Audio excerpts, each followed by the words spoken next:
সালামু আলাইকুম বন্ধুরা, সবাই কেমন আছো? আজকের রেসিপি দেখো, দেশি মাগুর মাছ আর কই মাছের ঝাল বানাবো। দেখো কত সুন্দর। ভালোভাবে মাছটা আমি ধুয়ে নিয়েছি, দেখো পরিষ্কার করে নিয়েছি। নিয়ে মাগুর মাছের ছালটা আমি ছাড়িয়ে দিচ্ছি, কেন এটা আমার ভালো লাগে না তাই। দেখো তার জন্য লাগছে পেঁয়াজ কুচি, টমেটো কুচি, ধনেপাতা, কাঁচা লঙ্কা, আদা রসুন বাটা আর জিরে বাটা। তারপরে ভালো করে নুন হলুদ মিশিয়ে নিলাম।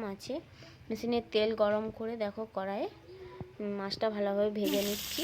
তারপরে দেখো কত সুন্দর, ভালো করে তেল গরম করে ভাজতে হবে, নাহলে কড়াইয়ের গায়ে লেগে যাবে। দেখো বন্ধুরা, আমার তো কিছুই লাগছে না কড়াইয়ের গায়ে। দেখো কত সুন্দর ভাজছে। তারপরে মাছ ভাজা হয়ে গেলে তারপর পেঁয়াজ, গরম তেলের উপর পেঁয়াজ কুচি দিয়ে দিলাম, দিয়ে নাড়াচাড়া করে তারপর টমেটো কুচি দিয়ে দিলাম, নাড়াচাড়া করে জিরে বাটা, আদা রসুন বাটা সব ভালোভাবে দিয়ে ভালোভাবে কষিয়ে নিলাম।